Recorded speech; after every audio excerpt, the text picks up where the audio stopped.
এই ভিডিওতে ক্লিক করার জন্য আপনাকে অসংখ্য ধন্যবাদ। আপনারা যারা নতুন ভিডিও দেখছেন তারা আমার চ্যানেলটিকে সাবস্ক্রাইব করবেন। দেখতে পাচ্ছেন নিচে লেখা আছে সাবস্ক্রাইব, লাল বাটনে ক্লিক করুন, সাবস্ক্রাইব করুন এবং এগিয়ে যান। দেখতে পাচ্ছেন নতুন ভিডিও। এবার ড্রাইভিং লাইসেন্সের জন্য আরটিও গিয়ে পরীক্ষা দিতে হবে না। 1 জুন থেকে শুরু হচ্ছে নতুন নিয়ম। এবার থেকে আরটিও গিয়ে পরীক্ষা দিতে হবে না। এটা সত্যি কি মিথ্যা সে বিষয় নিয়ে আজকে আলোচনা করব। তার আগে আমার চ্যানেলটাকে সাবস্ক্রাইব করুন যারা এখন পর্যন্ত করেননি এবং সম্পূর্ণ ভিডিও দেখুন, কেটে কেটে ভিডিও দেখবেন না। ড্রাইভিং লাইসেন্সে নেওয়ার জন্য মানুষকে অনেক হয়রানির মুখোমুখি হতে হয়। যেমন আরটিওতে গিয়ে লাইনে দাঁড়িয়ে পরীক্ষা দেওয়া এবং নানা ধরনের ফর্ম পূরণ করে জমা দেওয়া ইত্যাদি। তবে এবার সাধারণ মানুষকে এই হয়রানি থেকে রক্ষা দিতে the ministry of road transport and highway চালু করেছেন নতুন নিয়ম। ড্রাইভিং লাইসেন্স নেওয়ার জন্য আর আরটিও গিয়ে পরীক্ষা দেওয়া বাধ্যতামূলক থাকবে না। 1 জুন 2024 থেকে এই নিয়ম প্রযোজ্য হবে। ড্রাইভিং লাইসেন্সের এই নতুন নিয়ম সম্পর্কে বিস্তারিত জানুন আজকের এই ভিডিওর মাধ্যমে।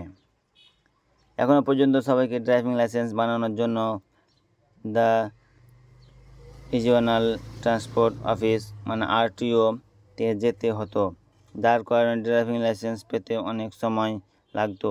আবার এই জটিল প্রক্রিয়ার মাধ্যমে দুর্নীতি এবং অপ্রয়োজনীয় বিলম্ব লক্ষ্য করা যেত। কিন্তু এখন আরটিও নতুন প্রতিধান ঘোষণা করেছেন। এই নিয়ম কার্যকর হবে আগামী 1 জুন, কথায় 1 তারিখ জুন মাসের 2024 সাল থেকে। ড্রাইভিং লাইসেন্স এর এই নতুন নিয়মের মূল বিষয়গুলি নিচে উল্লেখ করা হলো। আরটিও গিয়ে পরীক্ষা দিতে হবে না। নতুন নিয়মের সবচেয়ে বড় পরিবর্তন হলো এই যে ড্রাইভিং লাইসেন্সের জন্য আপনাকে আর আরটিও গিয়ে পরীক্ষা দিতে হবে না। এর বদলে আপনি সরকার অনুমোদিত যে কোনো প্রাইভেট ড্রাইভিং স্কুলে যেতে পারেন।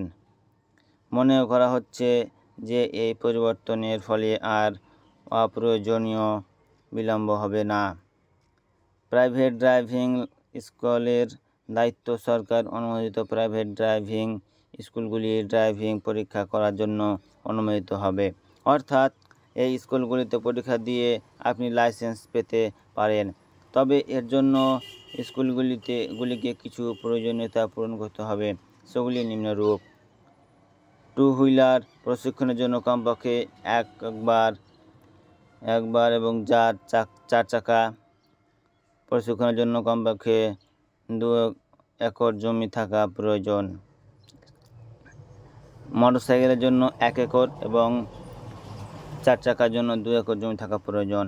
ড্রাইভিং লাইসেন্সের জন্য স্কুলগুলোকে একটি উপযুক্ত পরীক্ষার সুবিধা প্রদান করতে হবে।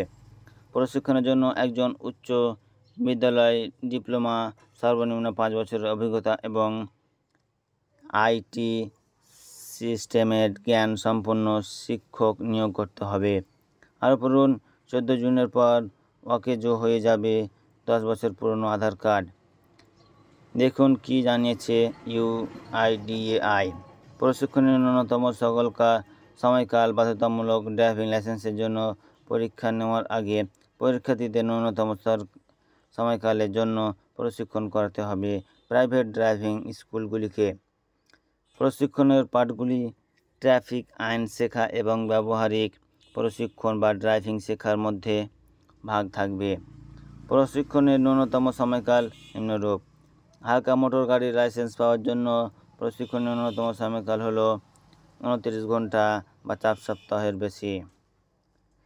বাস, ট্রাক এর মতো ভারী মোটর গাড়ির লাইসেন্স পাওয়ার জন্য প্রশিক্ষণের ন্যূনতম সময়কাল হল 38 ঘন্টা 6 সপ্তাহের বেশি।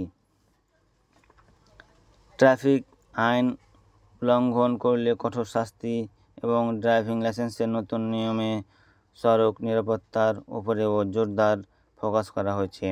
যেমন বৈধ লাইসেন্স ছাড়া গাড়ি চালানোর জন্য সর্বোচ্চ 2000 টাকা পর্যন্ত জরিমানা দিতে হতে পারে। অপ্রাপ্তবয়স্ক ড্রাইভিং ধরা পড়লে সর্বোচ্চ 25,000 টাকা পর্যন্ত জরিমানা দিতে হতে পারে। সঙ্গে আবার অভিভাবকের বিরুদ্ধে আইনি পদক্ষেপ নেওয়া যেতে পারে এবং গাড়ির রেজিস্ট্রেশন বাতিল হতে পারে। এতগুলো সব পদক্ষেপ, আপনারা বা আপনাদের পছন্দ কোনটা করবেন?